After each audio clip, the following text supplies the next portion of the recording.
नमस्कार, सादर जय जिनेंद्र। क्षमा ब्रेकिंग जैन न्यूज प्रतिदिन प्रातः, दोपहर एवं रात्रि में देश भर से संपूर्ण जैन समाज से संबंधित सही और सकारात्मक समाचारों के लिए देखना और सुनना न भूलें। साथ में आपसे विनम्र निवेदन है कि यदि आपने इस चैनल को सब्सक्राइब नहीं किया है तो कृपया अवश्य कीजिए और शेयर और लाइक करके धर्म प्रभावना में सहयोगी एवं सहभागी बनिए। गोठे गांव से रविता दीदी गुरु चरणों में अपना प्रश्न कर रहे हैं और तैयार रहेंगे। पंडित सिद्धार्थ जी सतना सपत्निक। मुनि श्री के लिए बारंबार नमोस्तु नमोस्तु नमोस्तु। महाराज श्री जी आरिका माँ अखंडमती माता जी की नमोस्तु नमोस्तु। आरिका माँ अभेदमती माता जी की नमोस्तु नमोस्तु नमोस्तु। महाराज श्री जी, जो तुम में है वह दुनिया में नहीं, जो तुम में है वह दुनिया में नहीं, जो दुनिया में है वह तुम में नहीं। यह कितनी आश्चर्य की बात है कि तुम दुनिया के अंदर हो लेकिन दुनिया तुम्हारे अंदर नहीं, तुम दुनिया के अंदर हो दुनिया तुम्हारे अंदर नहीं। महाराज श्री जी, सबसे पहले मैं आपको जो भावना योग और आपके आशीर्वाद से मेरी माँ ठीक हुई है, इसके लिए मैं बतलाना चाहती हूँ कि महाराज श्री जी, मेरी माँ ऐसी अवस्था में आ गई थी कि बचने की कोई उम्मीद ही नहीं थी। सब घर पर देखने आते थे, मेरी माँ को सब घर पर देखने आते थे कि कुछ ही दिनों की मेहमान है ये। फिर उसके बाद जब आपका आशीर्वाद मिला और आपने भावना योग का बोला रहा, तो महाराज श्री जी जैसा आपने बोला था वैसे ही किया। तो माँ इतनी स्वस्थ है कि अभी एक बंदा भी कर ली शेखर जी के आपके आशीर्वाद से ही ठीक हुई है वो। और महाराज श्री जी, आपका बड़ा उपकार है हम सबके ऊपर कि महाराज श्री जी, जब मेरी तबीयत भी खराब हुई थी तब भी आपने आशीर्वाद दिया था और भावना युक्त तो करते ही है और बहुत बहुत उपकार है आपका। ये उपकार कभी भी भूल ही नहीं पाएंगे। भावुक मत हो, शांत हो जाओ। महाराज श्री जी, जब भी जो भी मुझसे कोई चीज़ पूछता है जहाँ पर भी, तो मैं बस यही बोलती हूँ कि महाराज जी का ये भावना योग किया करें आप लोग। तो महाराज श्री जी, जो कैंसर आदि रोग भी थे वो ठीक हो गए और आपके पास आते भी थे दर्शन करने, पर आपसे बात नहीं हो पाती थी क्योंकि इतनी भीड़ रहती थी। हर जगह जाते थे कि महाराज जी के माध्यम से भावना योग करने से हमारा ये सफल हुआ है महाराज श्री जी। ओ, बहुत सुंदर, बहुत उपकार है महाराज श्री जी। जी महाराज श्री जी। जल्दी। महाराज श्री जी, जब आचार्य श्री जी ने कुंडलपुर में जो आखिरी दीक्षाएं दी थी आरिका सस्तेमती माता जी सहित, तब मैंने भी एक बार श्रीफल चढ़ाया था, मतलब पहली बार। तब मैंने आचार्य श्री जी से ये बोला था कि आचार्य श्री जी, मुझे भी दीक्षा चाहिए। तब आचार्य श्री जी ने ये बोला था कि माता पिता की सेवा करना। तब पिताजी तो शांत हो गए, लेकिन आचार्य महाराज श्री जी, मैं माँ के प्रति ऐसा क्या करूं कि माँ का अच्छा सुधार हो सके। देखो, आपकी दो बहनें तो आरिका बन गई। गुरुजी ने इसीलिए कहा कि कम से कम तीसरी माँ बाप को संभाले। आपने बहुत अच्छी सेवा की, कर रही हैं, ऐसे ही करते रहो। चिकित्सा के साथ साथ उनकी आध्यात्मिक चिकित्सा भी करो और उनके शरीर के प्रति जागरूक रहते हुए समाधि की तैयारी करो। बहुत बहुत आशीर्वाद। अभेदमती माता जी का भी उपकार है महाराज श्री जी, बहुत बहुत आशीर्वाद आपने किया है। देश की ख्याति प्राप्त पंडित जगनमोहन लाल जी शास्त्री जी के सुपुत्र पंडित सिद्धार्थ जी और गुणमाला जी सतना अपने बीच में यहाँ पर उपस्थित हैं, लाभ ले रहे हैं, दे भी रहे हैं। तो वे अपना प्रश्न गुरु चरणों में करेंगे और उसके बाद तैयार रहेंगी चंद्रकला जी पाटनी रांची।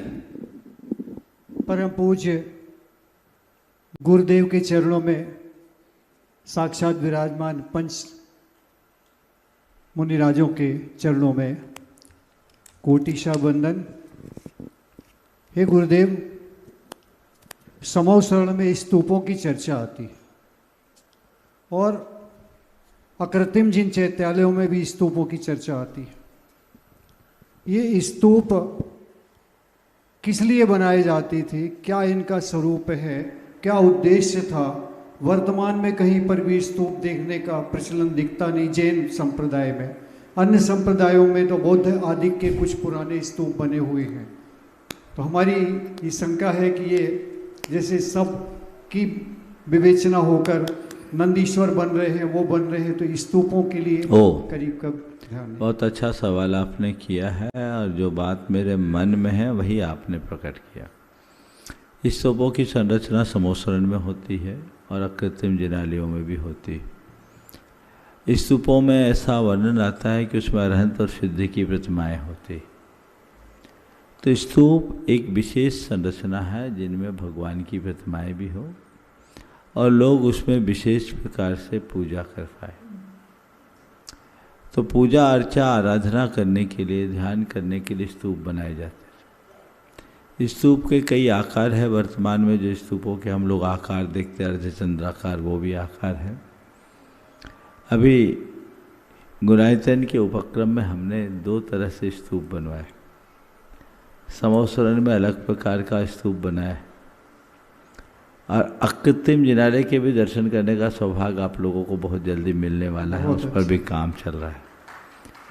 जब आप गुणायतन आएंगे तो आपको साक्षात समोसरण में भ्रमण करने का मौका मिलेगा, और इसके साथ साथ एक दूसरी राइड होगी जिसमें आप सुमेरु की वंदना करेंगे, अकृत्रिम जिनालय के दर्शन करेंगे।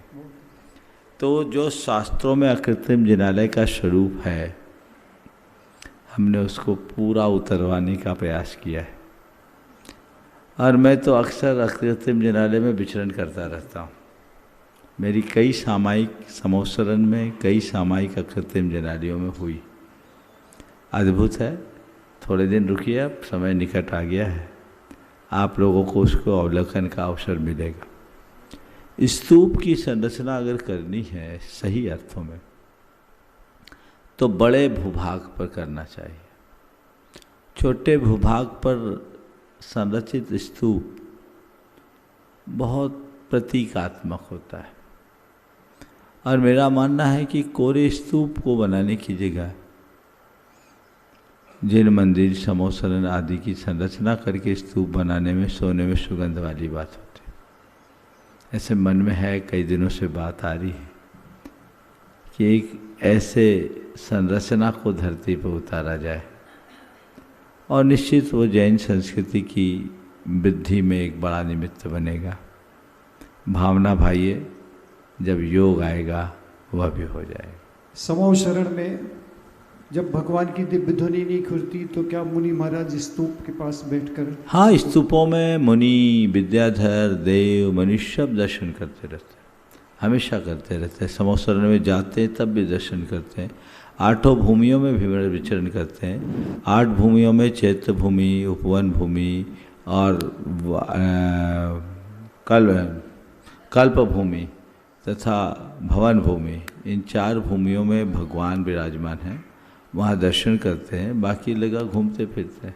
मुनि महाराज के प्रवचन इत्यादि भी वही? हाँ हाँ, उपदेश आदि होते हैं। नमोस्तु करो।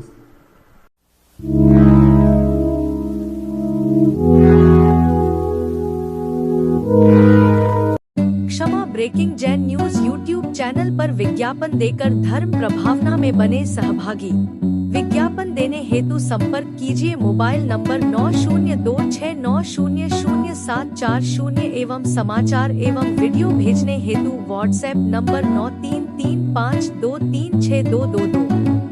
क्षमा breaking Jain news YouTube channel देखने के लिए आपको बहुत बहुत धन्यवाद। सादर प्रणाम, सादर जय जिनेंद्र।